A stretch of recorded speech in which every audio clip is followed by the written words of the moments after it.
Rosemary,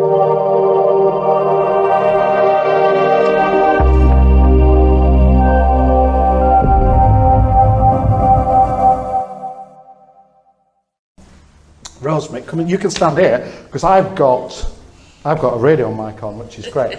So I'm a very, very gracious and giving vicar, and I gave you a book last week, didn't I? You did. I gave you a book, and that's the book. It's called Tears and Tossings. Is it a big, thick book? No, it's a skinny one.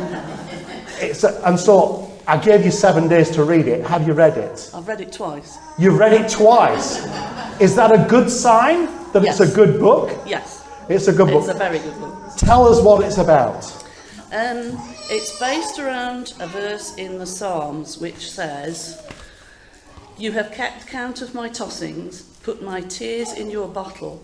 Are they not in your book? This I know, God is for me." Right. And it's written by a lady whose life, to be fair, has been incredibly difficult and is not likely to get any easier. But she's found God in that. And she shares some of her experiences in here and weaves it in with the gospel. I mean, her life was not easy. Did you read any of it? I've read it, yeah. I've read it, but if I tell people to read it, they won't because it's the vicar telling them to read it. But if I get somebody else to tell them to read it, they'll read it. So, who would you recommend it to? I would recommend it to anybody who recognises things out of the index, like God holds our tears in hopelessness, pain, waiting, loneliness. It's for people where life is not going the way you expected it to. It's going a lot worse than the way you expected it to, and you're struggling to find God in it. Right, so that's pretty much all of us. Pretty much all of us, but yeah.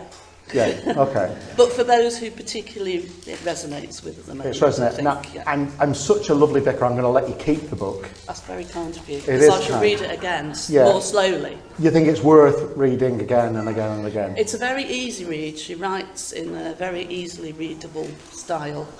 And by the time you've got to the end of the first chapter, which I'd read before I left last week when you gave it me. You read it during my sermon? No, Oh, right. I read it before the service, so it only took about 5 minutes to read chapter 1. Okay. So You're with her in her difficulties, and Right. you want to know where she's going next, really. Great. So you'd really recommend it, Tears and Tossings. Now, we can get a special deal on this. Do you think this is a book that you really think, I think this is a book that I really probably need to read? Have a word with me at the church door this morning, okay? Have a word with me at the church door this morning. We can get them for you. Anything else you want to say, or are you all right? Can I read just one of the You can do it, recommendations yeah. that was on 10 of theirs own website? Okay. It's by a lady I've never heard of, called Laura Booze, Right. without the E. Okay. Okay. And she says of it, "Tears and Tossings begins with a lot of pain, but uses an empathetic trail of tears to take the reader straight to the mercy, love and forgiveness of God, and an accurate, compelling presentation of the gospel." There you are. And I couldn't sum it up better than that one. So. Okay, that's brilliant. Have a word with me at the church door. If you think this will be something that you can get, we will get hold of a copy for you. All right? Thank you so much.